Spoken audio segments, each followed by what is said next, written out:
Namaste. Namaste, Prabha. Namaste, Namaste. Bhagawatam. Just hold on.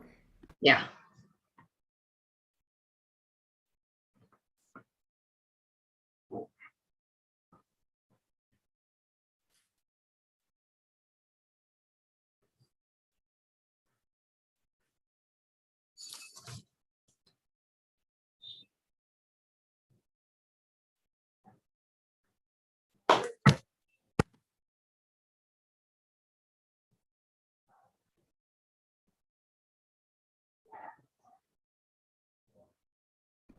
Are you able to see the screen? Yeah. Yes, yes. Let's all sit comfortably. Namaste, everyone. Let's be seated for the class. Tune into us to ourselves first. Sit straight, sit upright. Try to keep your eyes closed gently and immediately be connected first to your body level. How are you seated? How are your sitting bones? How is your back? How is your chest? Sit tall. Open up your shoulders, relax the shoulder blades, check your neck muscles, bring a beautiful smile to your face and relax your cheeks and forehead. And now bring the awareness at the tip of the nostrils, observe the air moving in and out. Feel connected to your breath and let things happen outside, but you are beautifully connected to your breath. The in breath, the out breath, and you're watching your breath. And as you're watching your breath, feel the sense of calmness within you. Observe the speed of the mind reducing.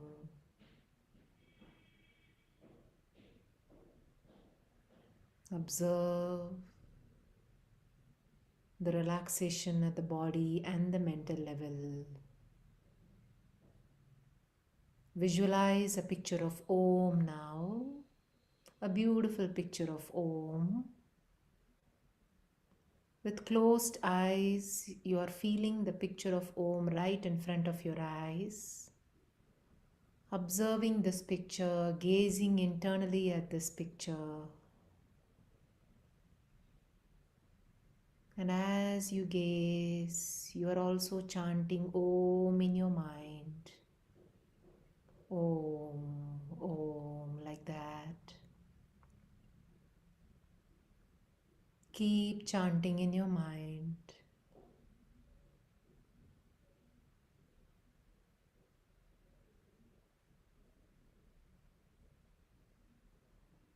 And slowly lengthen the Om. Slow and steadily the Om is lengthened.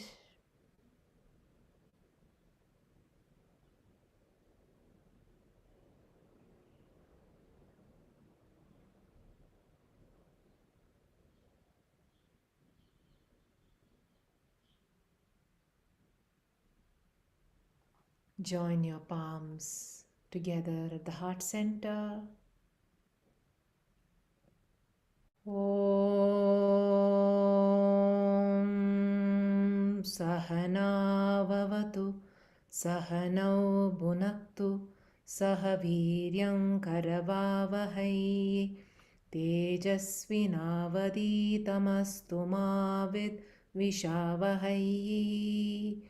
Om Shanti Shanti Shanti. Harihi Om Shri Gurubhyo Namaha. Harihi Om. Om Namo Bhagavate Vasudevaya. Om Namo Bhagavate Vasudevaya. Om Namo Bhagavate Vasudevaya. Om Namo Bhagavate Vasudevaya. Om Namo Bhagavate Vasudevaya. जन्मान्दस्य यतोऽन्वयादितरतः चातेष्वभिज्ञं स्वराट् तेने ब्रह्महृदाय आदिकवये मुह्यन्ति यत्सूरयः तेजो वारिमृदां यथा विनिमयो यत्र त्रिसर्गो मृषा दाम्ना स्वेन सदा निरस्तकुहकम् सत्यं परं धीमहि सच्चिदानन्दरूपाय विश्वोत्पत्त्यादिहेतवे तापत्रयविनाशाय श्रीकृष्णाय वयं नमः।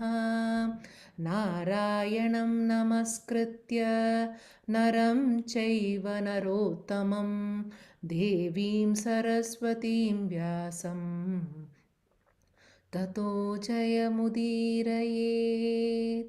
ततो जयमुदीरयेत्. Let's bow down. Completely surrender to the Divine Supreme Being for a beautiful session today. Let us all be very nicely nourished, enriched, and have a great learning experience to apply in our life, to enrich our experiences in life. Om, peace, peace, peace. Gently blink your eyes open. Namaste everyone. So while I go to the screen, I request Bala to do a little summary of what happened last time. We did 20th chapter where Vidura was having a beautiful conversation with Maitreya Rishi. Namaste. Namaste, all of you. So last week was a very touching episode, right? Where Vidura met Uddhavaji, and we saw how beautifully when bhaktas meet, the kind of, when they talk about Bhagavan all the time, the kind of feeling that they get. It is like we were comparing it with when mothers of newborn children, when they talk to each other, all the time talking about the child with so much joy. Just the talking is joy. Like that, Uddhavaji and Vidura ji, they meet and they talk about Krishna. And then, so Vidura then asks Uddhava, right? How is everybody? After how is Satyaki, all that we saw, and how are the Yadavas, and how is Krishna? After everyone, he comes to Krishna and he says, how is Krishna? Now Uddhava, he says, oh no, Krishna has left his body. That, it really stunned Vidura. And we saw how he took it, that the same word that we had read, I think, chapters before, the armor of detachment. We saw that again, and we all discussed on what it is, the importance of detachment, because being in this, samsara, it is so important that we always have this. So we saw that, and then Uddhava completely tells that beautiful story, right, where Samba, he plays with the rishi and then he gets cursed, right? Whether it was a curse or a boon is a very subjective thing. We saw that also, isn't it? It's a very subjective thing. And so Samba, we saw that entire, story where beautifully we were able to connect that law of karma, right? It was just such a wonderful story, how that Rishi's Vak, that's why they say every word that comes out of a pure being is loaded with power. Yes, it manifests. That's why even Swami Vivekananda, they say, right, every word is so powerful that it manifests at the gross level. So like that, whatever Rishi uttered at that time, saying that iron pestle will be the reason for the destruction of Yadava, it happens the same way. Even though Balaram instructs that it has to be powdered and put in that, what was that in that shore? No, what is that in that bank, river bank? Later, after years, using in with that powder in the soil, they had become, those grass, right? That was, then each of them became a powerful weapon. And the great, warriors actually were killed. It is very, if you really look at it, can we imagine Krishna himself losing his, if we have to, I don't feel like using the word dying, but, with a small arrow at the tip of his feet. So there's absolutely no logic there. It is the karma has its own. So Prakriti Mata works in her own way as per the laws given by Bhagavan. Yeah, there is no. And even an avatara, when he comes and as an avatara, he he follows all those, and he tells us whatever be it, Prakriti Mata follows this law. We understand that, or we are aware of that, and be detached from that, like how Krishna was. So we saw all that, and then now, after all this, entire Yadava clan, how they destroy, and so that was a reason. That is, we will see that later, right? I think so. First the Yadavas, they go, and then Balarama, and finally Krishna also leaves earth, because the purpose was done for what he had come. Even though, so Uddhava says, we all know Bhagavan is everywhere. Yes, yet, he was walking on this land. His presence was there all the time. So for people to come to terms with it is extremely difficult, isn't it? So something like one concentrated energy was there, right? And so Uddhava, it takes some time. He says, if you leave, who will protect this? Uddhava is asking on that. Then Krishna says, Uddhava, yeah, that's what is here. So I will give you Brahma Vidya. We will see this at the end of Bhagavatam, where, Uddhavaji gets that Gita. That's also called another Gita. So you teach Brahma Vidya, and then Krishna gives the entire self-knowledge to Uddhava and says, it's your responsibility to propagate it. And then Uddhavaji says, he's talking all this to Vidura, right? So Uddhava says, now Krishna remembered you too. Vidura, he told that Vidura will come, you tell that he has to go and meet Maitreya Rishi. And that is when, so Uddhava's work was done. Then Vidura, he asks, actually, you tell me the self-knowledge. That is when Uddhava says, you have to go. I cannot tell. Krishna has told that Maitreya Rishi will give you the Brahma Vidya. So after taking leave, now Uddhava goes to Badrikashrama. Yes. And Vidura, with complete, that is what is Shraddha, right? With the faith in Lord, just walks. He continues. Somewhere with the faith that he will meet Maitreya Rishi. That is the next. Great. You are able to see the screen, I suppose, right? Yeah. So we'll start with the 21st chapter now. In the beginning, Vidura traveled towards the banks of the Ganga where sage Maitreya had his ashrama. He went there. After saluting the rishi, Vidura told him about the meeting he had with Uddhava and said, I have come to you to learn the lesson which the Lord taught to Uddhava. I was told that you will be good enough to tell me. It is a wish of Krishna that I should learn it from you. Maitreya said, I am happy you have come to me. Tell me what is troubling you, and I will try to clear your doubts. Vidura said, Wise one, I have lived in this world all these years, and I have lived in the midst of different people. I have known good men, and I have lived with bad men too. But different as they are in every characteristic, they are all alike in one thing.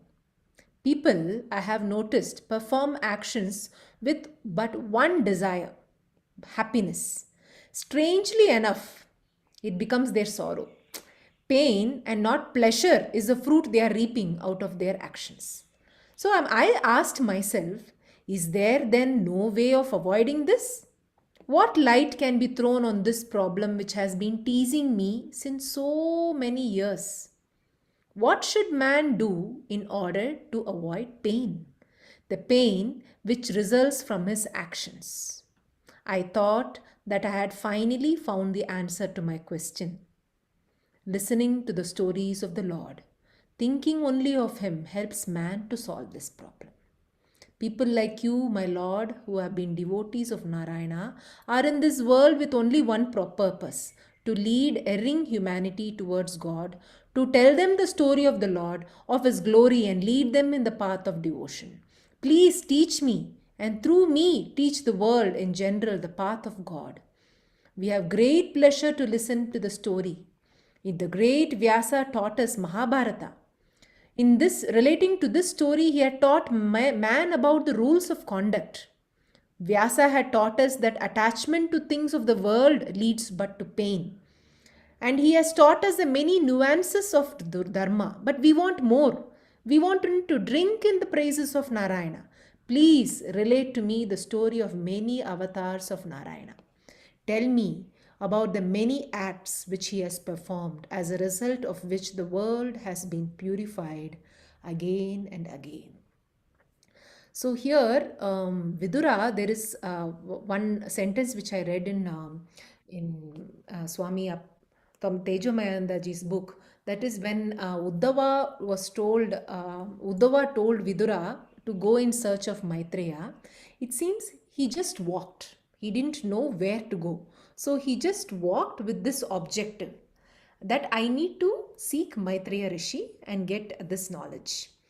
And then the Rishi's ashrama just came. So this reminded me of how Raghuramji also keeps telling that when you are having some very, very noble and dharmic initiative in your head, things will beautifully fall in place, and you need not go in search of the Guru. The Guru will come and handhold you, and then give you that beautiful knowledge. So that is where we see that Vidura some beautifully in touch with Uddhava, and then Uddhava showing him like a GPS direction to Maitreya, and then Maitreya and Uddhava have Vidura have this beautiful conversation. And here, as you all know, because these are very, very potent questions here, right? That is Vidura is saying, I am meeting good men, I have met bad men, but every man, every jiva is having this particular very interesting alikeness, every interesting similarity. And what is that similarity? All these jiva are seeking, having only one desire. They are seeking happiness. They are keeping on looking at things what will give me happiness. But what is happening? They are keeping on in search of happiness and happiness and happiness. But instead of getting happiness, they are actually getting suffering. There is more dukkha happening, not sukha happening. So pain is the fruit that they are reaping out of their action. So why is man, is there no way that we can avoid this pain? Is there no way that we can say people, hey, don't seek out happiness? Can you show light on this problem? Because this has been, I've been thinking about this for many years. I'm sure many of us also would keep introspecting, right? Array, why I fall into this, I keep getting entangled, and then I get that pain and suffering, and then I understand, and then I come out. Why do I keep getting entangled? Why do I do that? Because somewhere we are seeking happiness. We are thinking that if I do this, maybe I'll get happiness. If I do this, I will get happiness. I will be satisfied. If I do this, and suddenly we start getting entangled with all these attachments. So that's why very beautifully he says, right? In Mahabharata also, Vyasa taught us the Mahabharata. But here also, attachment to things of the world is leading to pain. So we have so many beautiful examples, starting with Duryodhana, starting with Dhritarashtra, starting with Karna, who is also that attachment is there towards loyalty, towards so many different things comes. So many chapters and characters interestingly comes in Mahabharata, where we understand the role of attachment. And we have these bhaktas here who beautifully talk about the grace of Narayana. And in that way, I'm sure we all here in this group itself is because We know that we are getting entangled. We know that there is pain and suffering and dukkha most of the many times. And somewhere we are seeking answers. Just like Vidura, we are also seeking answers here. Like and this Bhagavatam, see, it seems to be our guru here, right? Beautiful, these Kamala Subramaniam's words, every word is so potent there. And like Kabirji says, no, like, the Bhagwan is, I think it was mentioned before also, Bhagwan is like a sandalwood tree, and all the devotees are the wind. So, sandalwood tree would be there, but the fragrance of the sandalwood tree will come only when the wind beautifully just brushes through that sandalwood tree, and then the fragrance of the sandalwood tree just beautifully spreads and purifies everyone. And that's how the role of devotees are. That the Bhagavan is there completely changeless and there, absolutely there, always there as a steady person there. But these devotees and this Purandaradasa and the Tulsidas, so many outstanding saints and gurus there, and then the present teachers, the present gurus, the Bhagavatam, they are like the wind. They just beautifully just have this brush through Bhagavan, and then the fragrance spreads. And when the fragrance spreads, everyone receives the fragrance in a different way, because we are all in a different mode of our own present life, and how we are receiving it, it depends. It absolutely depends. Are we receiving it with open arms, or are we closing ourselves? Is there a contraction, or is there a vistarata, expansion? So how we are receiving it, and that is how we also get purified. And Bala, please add on. Very beautiful. So, going back to that thing where you said, right, when Vidura just starts walking, right? So, I remembered in Swami Chinmayananda's life, Gurudev, he comes, when he starts, that Jnana Yajna, okay, he starts the first talk with just 4 people. Yeah. And then it grows. So he says one day, one of the devotees, they say, we must do, because your words are so potent, it is reaching out to so many, we must do a huge Jnana Yajna somewhere. I don't remember. Then he said, yeah, go ahead, plan it. Then there is another devotee who says, but where do we get all the money for that, Gurudev? It needs so much of money, and it needs so much of people and resources, volunteers. Where do we get it? So it's a very powerful word. Gurudev says, start walking, path will unfold. Okay, and that inspires, people who are associated with Chinmaya Mission. Even today, every Sevika, it inspires. When we start walking, path will unfold. So when that's what is we see, right? Viduraji, he says, so when, like what Prabha beautifully said, when something noble, how do we know when it is noble? Is it just sometimes, somewhere some thought comes in, right? Or there's absolutely no ego attached in that. So that becomes a very noble intention. So when that noble intention is there, we just start walking, then path beautifully unfolds. So he also says, hold the feet of Narayana. So someone asks, what do we do for money and all that? So he says, hold the feet of Narayana. Lakshmi will follow. So like that, Viduraji also, when he asks, that's what he says, right? When we start listening to the Lord's Bhagavan's Leela, his, actually when we start listening to the glory of Bhagavan, beautifully what happens is he turns our vision. So we don't see pleasure, pain. We don't see happiness, sorrow. We start seeing everything as the play of Bhagavan. That is what Viduraji mentions here, right? I have seen good men, bad men, right? All that is there at one level. Yeah. But in that he is seeing that common. What is the common? Everyone is chasing something, right? Everyone, now I am doing something because after finishing that, I think I will get happiness. I study and I finish my degree and I get some job. So I do all that thinking that, okay, if I get, that is my dream job. Once I get that job, I am happy. Right? So the way we look at happiness itself needs a little bit of shift. So I thought we'll park here little and do a little bit of our happiness analysis. And just if each one of you, I just request to put in the group, what is happiness according to you? Just 5 minutes. It is a very interesting, we do that in Yog Bharati. It's called happiness analysis. What is happiness? Inner peace. Okay.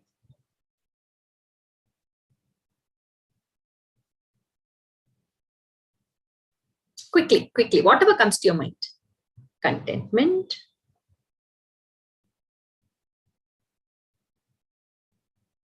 Okay. Being without fear. Very beautiful. So we do have a lot of things, right? It's, yes, when I get a dream job, yeah, peace, we feel happy, no doubt about it, right? Yes, we do feel happy. There's no doubt. When we all get married and get children and we see the face of the newborn child, yes, I'm happy, no doubt about it. Okay, when the child is achieving something, yes, I'm happy, no doubt about it. Then why do they say that,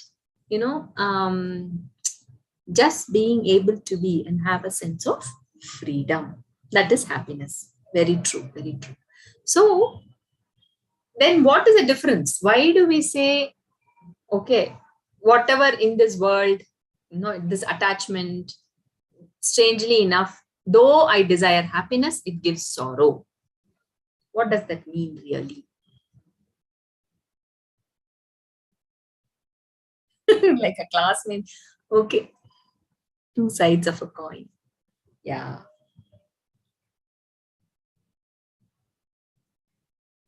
See, that happiness that we get without other, it can't exist. Very true. Yeah, these all are dualities.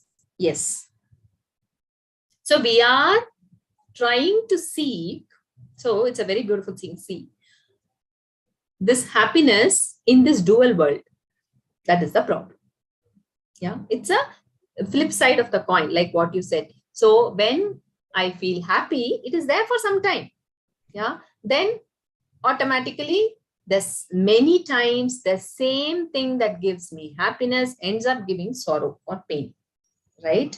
I mean, the child, when it is born, yes, I'm very happy, but when the child is crying and I'm losing my sleep, there is pain. Okay, there is no doubt, it's not okay, we all do it, that's a different thing, because love is the undercurrent, but there is pain. There is that, though we don't want to call it sorrow as such, it's pain, isn't it? We go through that.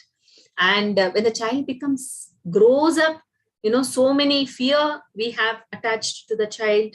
So when we are trying to derive happiness from this world which is filled with dualities, that is the problem. Okay, so what happens is, another problem is we also experience happiness, so we think the happiness is in that. Okay, our intellect decides, okay, when maybe my child gets a medical seat, I'm going to be happy.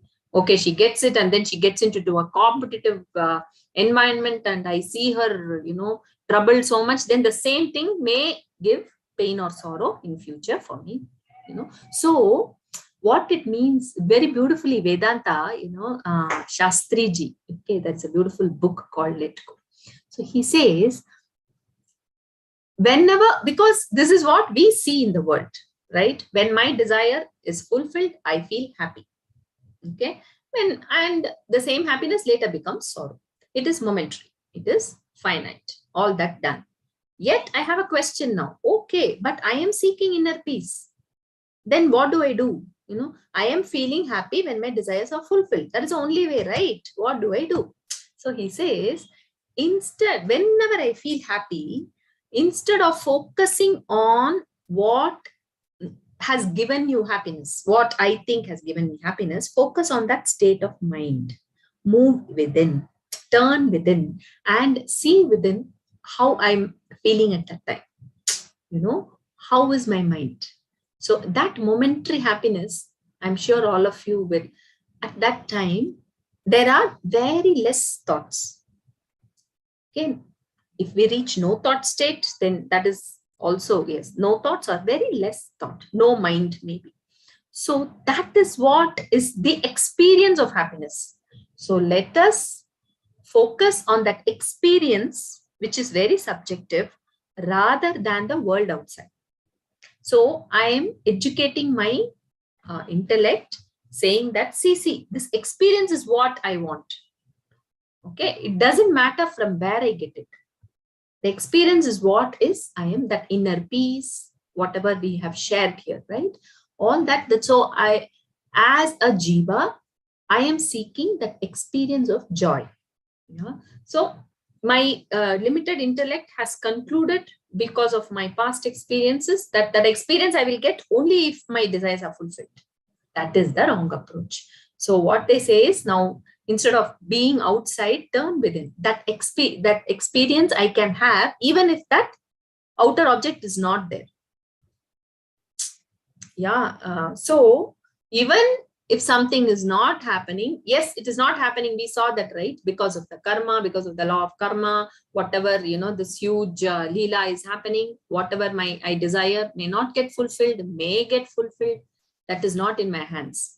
Yet, am I in touch with that joyful experience within? Yeah. If I am being that, then that is where that armor of detachment, all that comes in. So we all seek the joy. It is just that we need to seek it within. And how can I be in touch with that experience of joy all the time? Is by remembering Bhagavan, by remembering the his leelas, his avatara, his glories. When I constantly keep thinking about that, then slowly it is very easy for the mind to slip into that, when it is going through a lot of maybe agitation or whatever. Mind can very easily slip into that peaceful experience one with Bhagavan. I hope Prabha, you want to add something, please? Yeah, it really made beautiful sense. Coincidentally, I too was reading today Shastri Ji's Let Go book, Bala, and I took the chapter of Dukkha Pariksha, and I also happened to read. Suddenly just came about the power of now, the Eckhart Tolle's book, where he very beautifully, again I'm blending both Shastri Ji's and him, where how does this pain happen? Somebody has written, right? We try to find happiness through others. This bhoga vishaya, that is, like Bala said, that for example, maybe if you're a coffee lover, that you drinking that coffee at the first time and then sitting and sipping loads and loads of kind of a sense of peace, a sense of calmness. And many people have written, no, like how they just feel that, a sense of expansion. Like when we go to a beautiful hill station and just look at the mountains, and then the sense of a absolute overwhelming, a sense of expansion we feel. And then instead of thinking that, like you said, thinking that that coffee or that dash dash person or that particular item which I got it is giving me happiness, I'm getting kind of feel the happiness, I'm feeling the joy within. And that is where man, it seems, slips very beautifully. Again Shastri Ji writes, this is where we slip. Why we slip? And which, because the desire, when you even pray, what we say, oh God, I'll be very happy if my daughter gets this much mark, huh? I'll be very happy if my children get visa. I'll be very happy. No, just now I just want that sari which is there in that website for Diwali.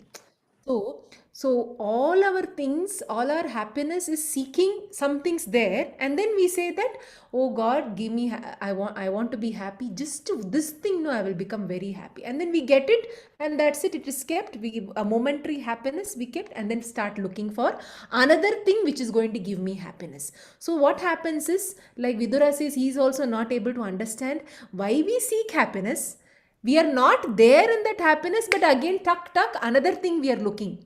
And then what is happening? There is pain, there is suffering. See, I did not get acknowledgement, I did not get this. See, I'm doing this much. I slogged like anything in the house. I made laddus. See what happened.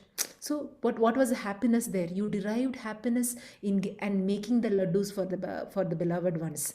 It's like so many Krishnas are there and you're sitting and making laddus for the Krishnas. So, the moment you are being in that state, that state, that chittas sthiti, that absolutely state of mind becomes very, very peaceful. But what happens is, the moment then the mind starts shifting towards these thoughts. See, nobody praised. See, she did not do anything. She just chewed it with a sarcastic smile.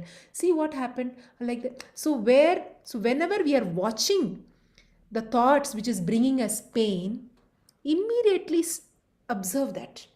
And this is where Eckhart Tolle beautifully says, when we are observing the mind moving towards these negative tendencies, it happens. It just happens. Sometimes we are only amazed how this goes, but it happens. And when it happens, at that time, just stop and then tell, hey mind, what are you doing? Why are you going there? So you talk to yourself. You just beautifully talk to yourself. Hey mind, I don't want you to see this. See, you're making this. So you are talking to yourself, allowing the mind to come back. So that I found that very, very beautiful actually, when he wrote like that. That because we observe that it goes. I have observed myself. Suddenly somewhere it goes, somewhere. Suddenly I observe that, array, where is my direction going? And immediately, hey, come back. You're talking to the child to come back. And so you're telling to your inner child, come back, and then come, be in that experience. Don't weave the stories and then bring about pain, bring about dukkha in yourself. Remain in that sukha state. And again, the mind will go, again, bring it back. It's like it is going to be going on and off like that, but more and more you're training the mind, harnessing the mind, it then it feels that happiness within it, really remains in that state. And this is where again Eckhart Tolle beautifully said that sometimes what happens, the pain comes when things are just bombarded on us. For example, today Bala is getting a cup of coffee. Tomorrow, maybe the coffee powder is not there and that's it, gone. Or tomorrow, maybe somebody else bombards her. I'm just giving you examples. So many are there. So bombards her with hundreds of instructions to make this, do this. You can't even make coffee, Bala. 20 years of marriage and can't make coffee also. What is this here? I really thought your mother would have really told you how to make a cup of coffee. Cha-cha. See how those words immediately just hits us. And those words hits us and that causes pain. And here again, very beautifully, he said that think that you are you are like a transparent being here. And think when things like junk things keep coming, you tell your mind, let it just pass through me. It's like a wind which just passes through you. And when it just passes through you, you are unaffected. And you do this kind of an observation and do this, and you will find that things which are bombarded with you, things that is giving you think that is going to give you enjoyment, things that this people words are going to give you happiness, the people's actions are going to give you happiness, the people that thing will give me happiness, nothing will be affecting you because you feel as if you're a transparent being and things will just go and just pass through you, and that's it. So it's a beautiful aspiration, right? Like mother says, no, we need to have that kind of an aspiration. Because the moment when Prabha says or Bala says, we all will be thinking, array, those are all fancier. I am like this only. Where can I even do like that? I always get entangled. I always get into dukkha. No, we need to have a higher aspiration. The aspiration we can pray to Bhagavan is, oh Bhagavan, let me feel you. Let me feel you and look at you only in every being and also feel you. And that's it. When we start having that kind of a prayer, then happiness is automatically becomes within. When we don't seek happiness, that seek is not happening, right? And that is where very beautifully mother also keeps telling that aspiration should be very high for us. The more and more the problem happens is when we even the kind of prayer we do to Bhagavan, give me this. So it's a lot of bargaining to Bhagavan. So next time when we sit and pray, let us try to introspect what we are praying. So because we might be praying to these things to get happiness. But when we say that I surrender completely, whatever happens is the will of Bhagavan, and I am surrendering, and I want to have an higher aspiration of this and this for me. I'm really facing this, I'm getting really entangled with these things, and I want, please, I surrender on to you, and please help me to bring me up. Please help me to not get tangled, please help me to untangle. So, many these are the ways when we seek that kind of a seeking with Bhagwan. Automatically whatever web you're caught, he just, you're caught in that, the fish is caught, automatically somehow one gap will come and you'll be able to come out.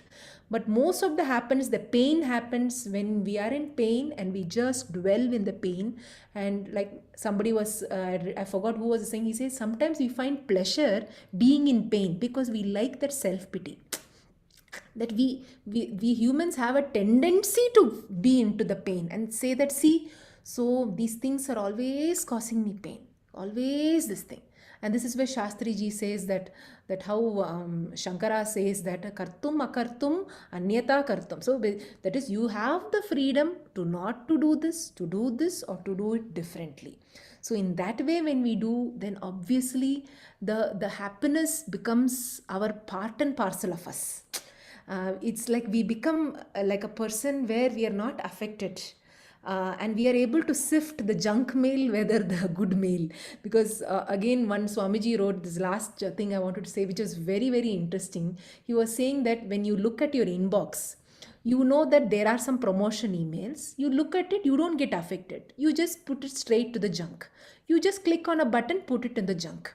And you know that this is called, these are junk mails. So but why can't we do that in life?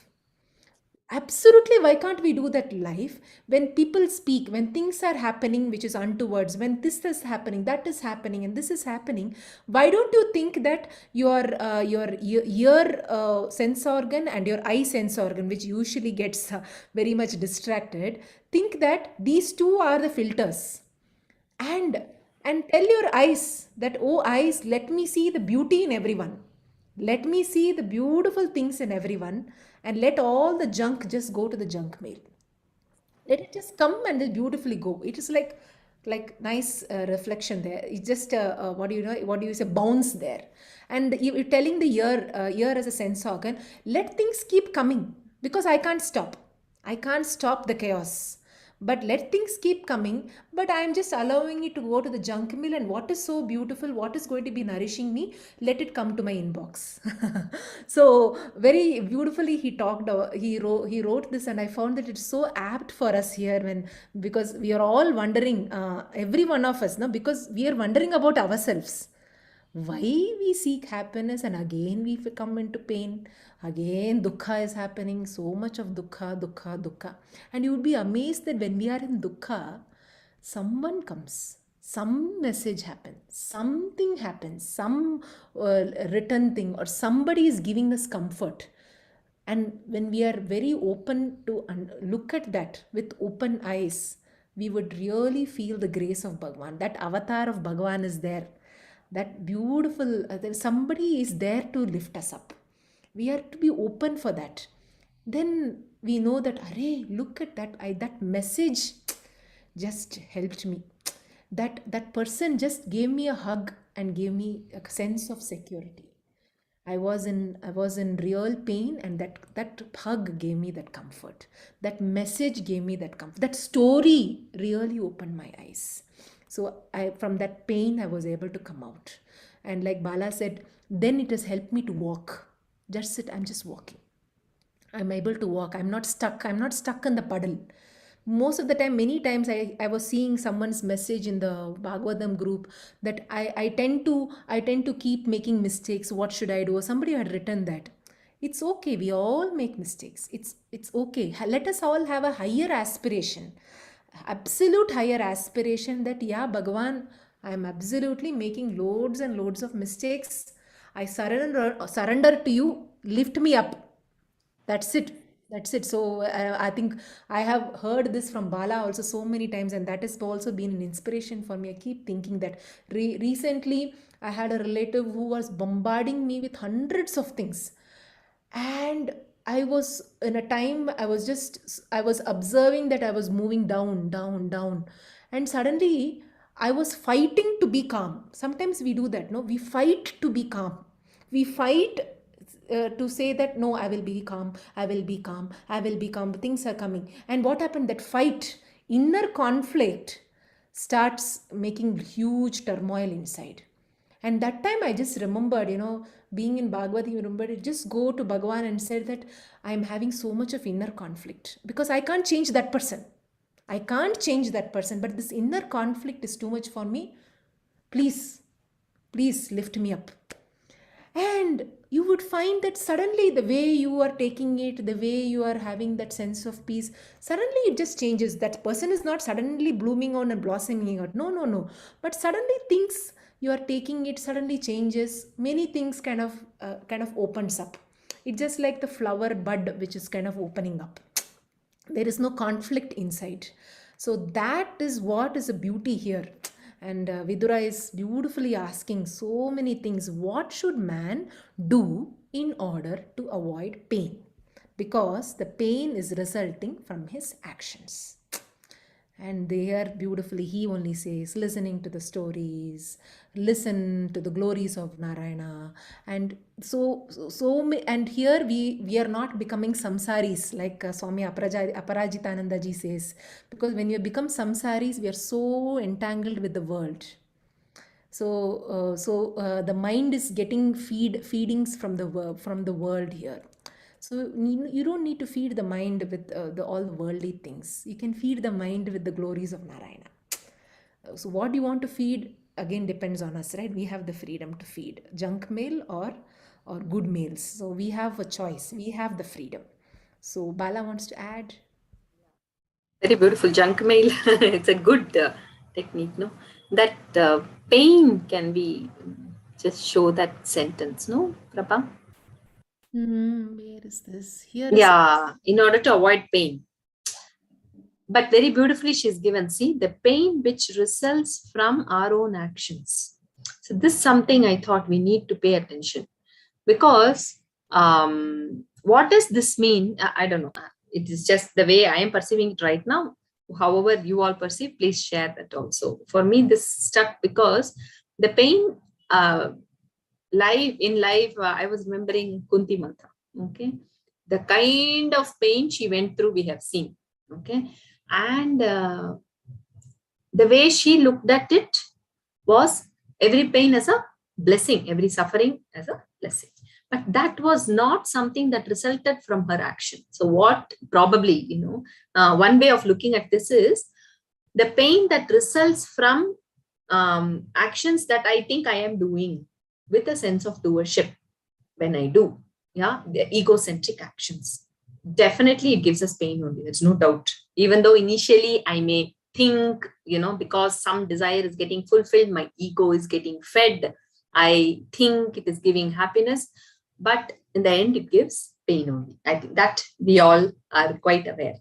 So, for that pain, the best thing is to think about the Lord. What happens there is the thoughts about myself, this ego, attachment, ahakara, mamakara, everything weakens, comes down, and the mind is shifted. The line of thought is shifted from this little me to a very large, akanda, Bhagavan.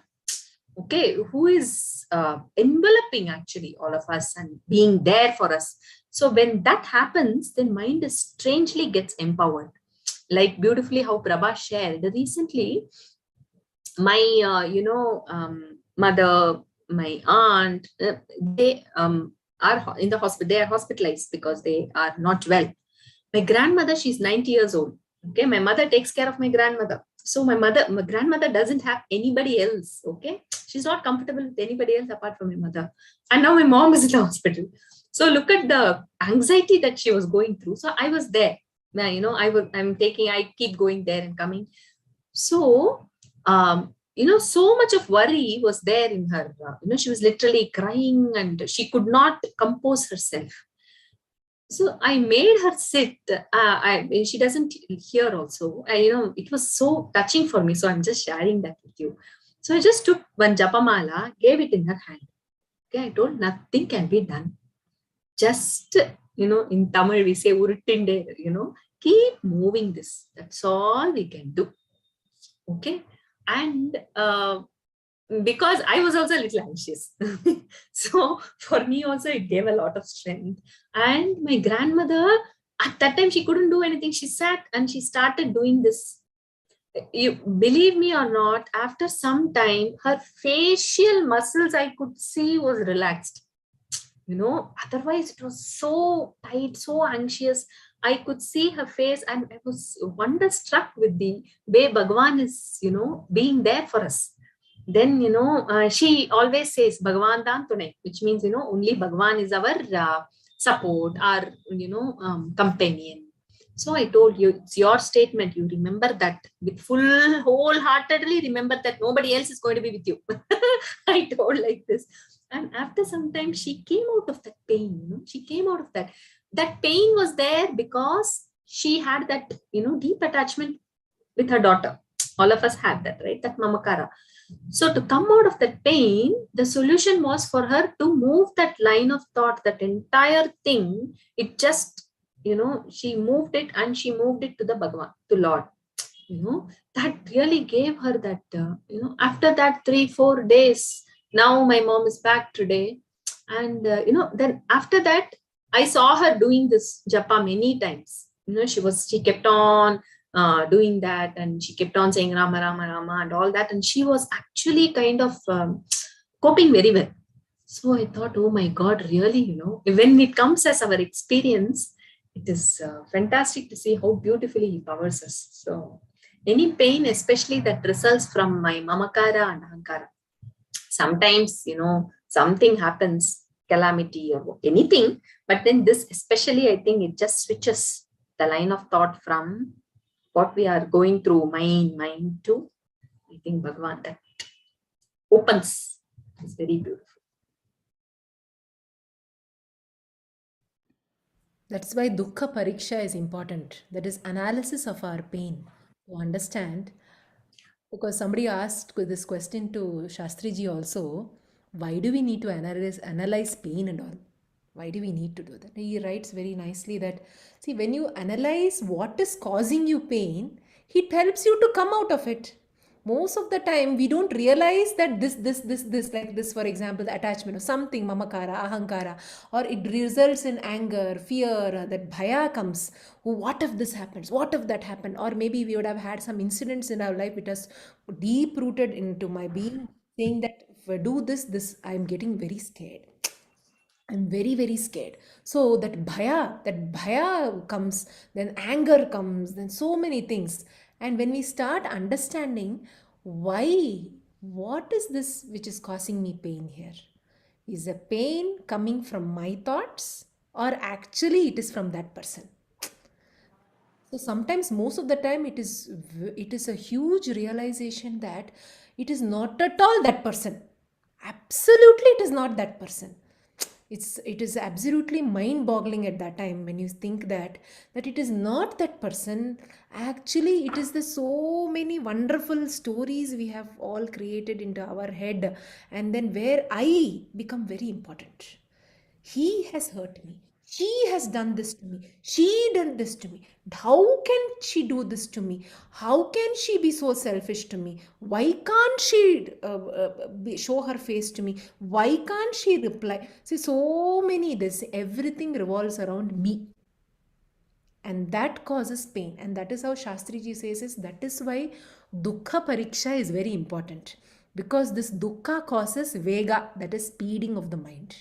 Dukkha is also resulted focusing, because sometimes we focus so much on the stories. I have seen, introspected myself, somebody said something, and it just it that rewinding, my God, it just rewinds, completely rewinding, and along with that incident rewinding, other stories comes forward. See, that is why you're not at all worth it, Prabha. See, finally you are a worthless human being. See, this that everything starts, and then we just go into the cave. Absolutely. So we are just in pain. So that excessive focusing, that also is called that coning. That's what he says, that coning, that ekagrata in that causes pain. But you do ekagrata and Bhagavan, then imagine how it will be. It will bring a vistarata, expansion. Otherwise, it brings sankochata. It is absolutely constricting us. And that is why we need to really each time remember Bhagavan so that we are able to spread the wings, expand, feel that oneness. I asked this one question to Raghuramji. I asked this Raghuramji, why, how can Mandodari love Ravana? Because suddenly one day I just thought, I was listening to Sundarakanda and I saw the way Ravana was talking to Sita and then has this all this lustful thing attitude with other women and all that. And I was just like, and this lady is soothing him, it's okay, and then doing all these things. And I was like, what is this lady finding in him? So I suddenly just struck to me that why didn't Mandodari just leave him? Why? What is so special about Ravana that she's so attached to him, or she's so much in love with him? And Raghuramji said, you know that Prabha, you only tell me the answer. He said. Then I said, yeah, she's looking at the Krishna within him. I said, yeah, that's it. So that's it. See, she is just looking at him at the inner being there. These are all layers. For her, she has made all that is transparent. None of his actions are causing her pain because she's connected to him as that inner Krishna. That's it. That is why she's one of the greatest women in our history, right?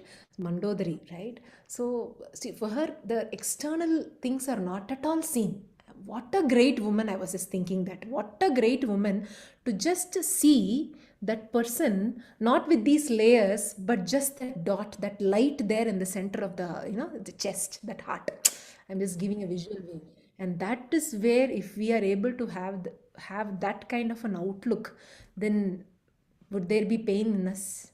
Would there be pain, dukkha, suffering? Just imagine that. We will be in beautifully floating, right? And that is where we move on. Okay, we have time. We'll move on, Nabala. Over to you. Sure. Sure. Yes. I mean, just because you brought up Mandodari, very beautifully, Raghuramji also says, no, that so we all are that love within. That's all. Yes. That's why we hear Isha Vasyam Idam Sarvam. Everything is just covered by Isha. Very beautiful example Raghuramji gives is that pure love is there, like a prism. Everything else is an expression of the deep love. Even anger is an expression of the deep love only. Yes. And when that love is expressed to a child, it is called Vatsalya. When that love comes and is expression to someone who I really revere, it is Shraddha. So many things are there. So this, every thought, every word, every emotion, everything is an expression of that deep love which we are. It is not something, because that bhava is much higher. That is why we see in nature, right? We see that when we love with so much love filled in our heart, touch the plant, we see the plant responding to us. Actually, that is why. So it is that love which connects everybody. That is the base. So we call it Isha, call it God, call it Bhagavan, call it Krishna, call it love, call it whatever. Yes, that thing is. So Mandodari. So that's why even Gurudev says, again, because of this little ego, I have defined love as something which I need to get from others. Just like happiness. Okay, I am doing this, so that my mother loves me.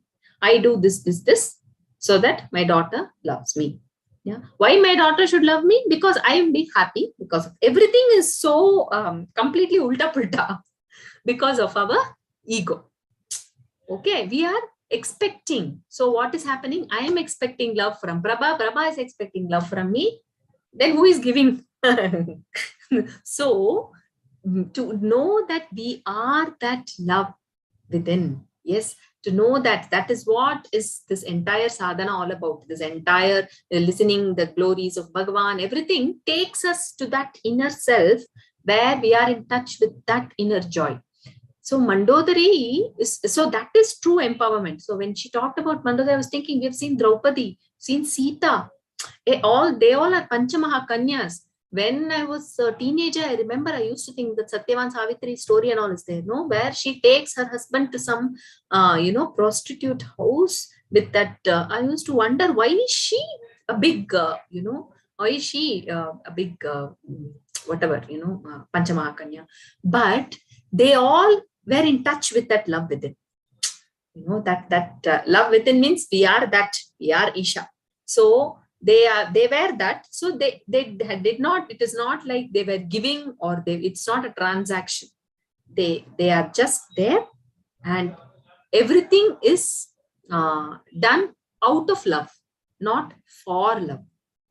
Okay, it's a huge difference, right? So I cook out of love. I cook not for getting someone's love. I talk to somebody, I have, this Bhagavatam, whatever, it is out of love and not for love. So that is so it's not a transaction.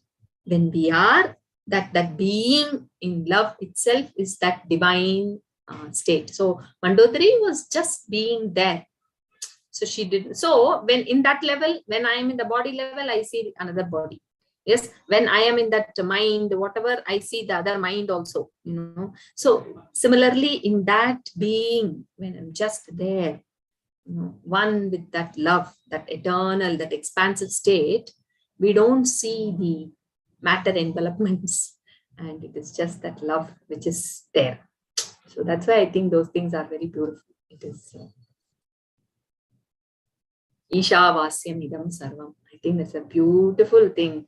And that Rishi's statement is it's not simply told out of, it's an experience that has come out.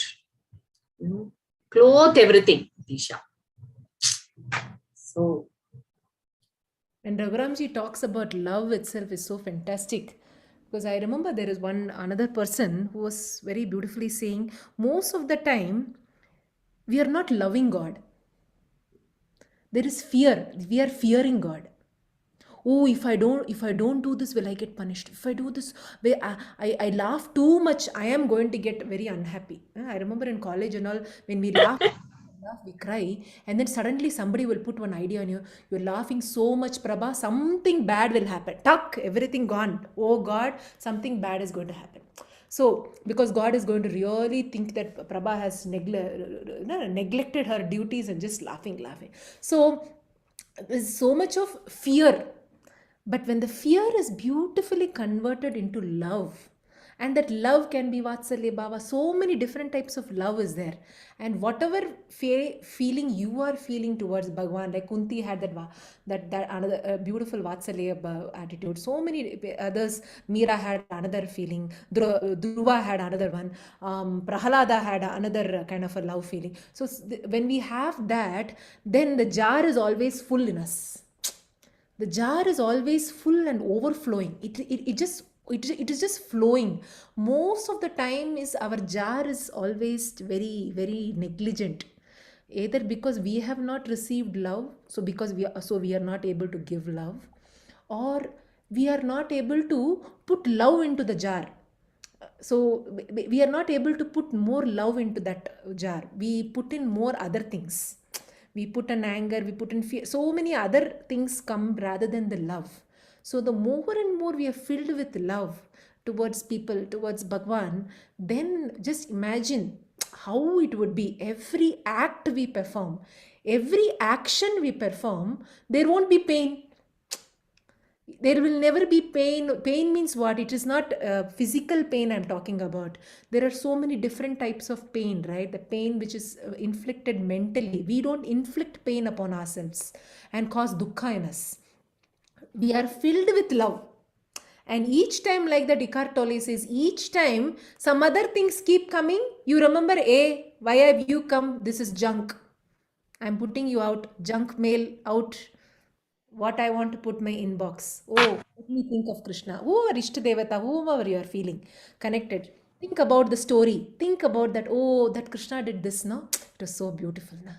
Oh, see, Hanuman did like this, no? Oh, what beautiful thing. See, how he went and touched the feet of Rama and said, Rahimam, Rama, Rama, Rahimam. Say, save me. I don't want to be arrogant at all. You are praising me too much, like that. So we are ending the class. Bala, you want to add? I thought I will put one story now. Okay. Yeah, yeah. Go ahead, please. This is a story. It's very interesting story about. It's called as a non-fighting cock. This Raja, one Raja was there, was very fond of cock fighting, and he got one massive looking cock. He got as a gift from some other Raja, and he was very proud. Oh, look at this cock. Now I'm going to have fun seeing the cock fighting and kill and troubling all other cocks. Let me hold a competition. And then now he wanted this cock to be trained. And then he announces that who can train this cock? I will really give this many gold coins. And there is one individual who comes, and that when he came, only he had one kind of a sense of aura within him, and that nobody could even say halt or anything. It said he just radiated some kind of a peaceful aura, and he said, "Oh, Your Highness, I am ready to train the cock." And Raja immediately, by looking at him, couldn't say no. He said, "Okay." Because by looking at him, he didn't look like a cock trainer, but he couldn't say no also. That was a sense of aura within that person. Now, Raja said, I will ask you after a month, you have to let me know if the cock is ready, then only I'll announce. Now, after a month is over, he asked, then he asked this person, is the cock ready?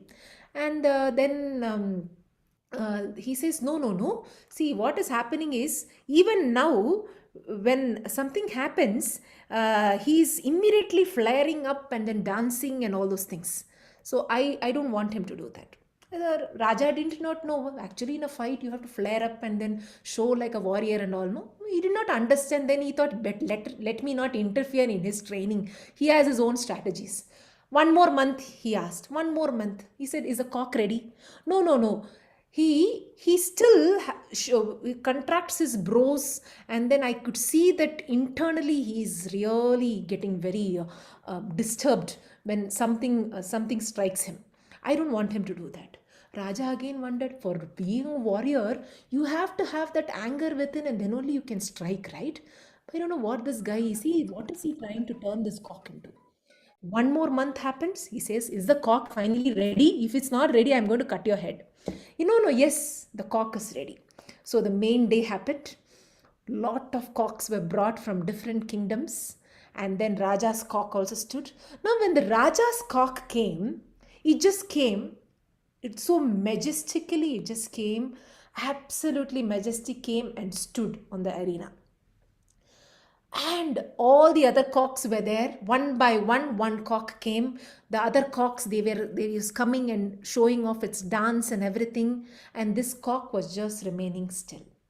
Now the another cock came. They were doing all these things. They were the other cocks were spitting and then coming and doing all the dances and trying to kind of instigate this cock. This cock was absolutely still, was just being like that. That's it. Nothing. All the other cocks were coming and trying and everything. They even tried to come and try to show as if they're going to peck. But this cock was just remaining. When it remained like that, suddenly all the other cocks got scared. They got so scared that they stopped. They went back to their masters. It's as if they have accepted defeat. The cock has not even started fighting, but they have accepted defeat. So this is where the Raja was absolutely shocked with that absolute still cock, with all these insults and hundreds of bombardments from other cocks. But this cock had learned not to flare up, not to dance like a warrior, kind of that kind of a thing when something is bombarded, or not have the inner conflict also. It just remained there, still, just there. That's it. And that is how like the Mahabharata, that story, that is, one must conquer anger with calmness. Somebody is showing anger, we are remaining calm.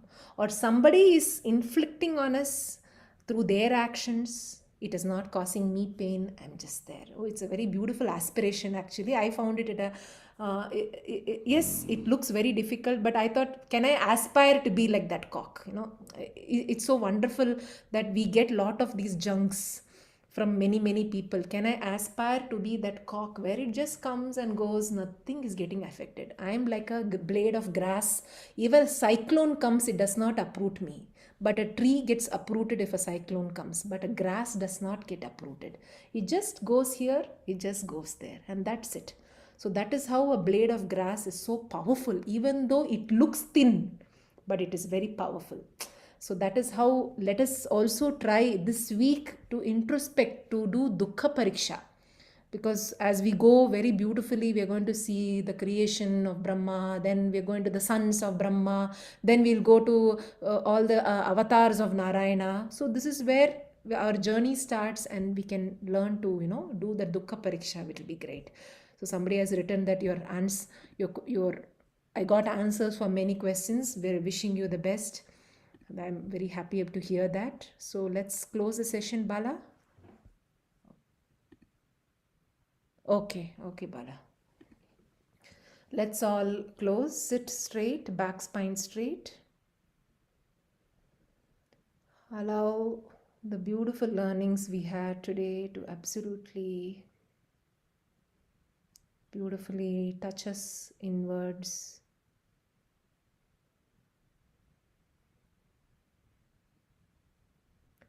Om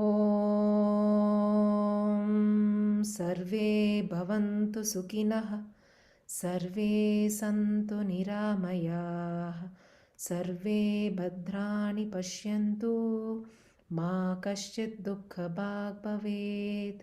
Om Shanti Shanti Shanti. Harihi Om Shri Gurubhyo Namaha. Harihi Om. Bow down. Let there be peace within us, around us, and in the entire universe. Peace, peace, peace. Gently blink open your eyes. Thank you. Please share any learnings or anything, analysis or anything in the group. It will help not only you when you crystallize your thought into words, but also be a motivation for others. How you worked upon analyzing your dukkha and how you thought, how you did, what was your strategy you used. Do write it, or send a voice message. Some of you find difficulty in writing or you feel conscious. Send voice message if that helps you. Let there be no bhaya, thinking that how is my English, how is my grammar. Nobody is going to worry about all those things. Remove all those bhaya there and just share your learnings, share your love to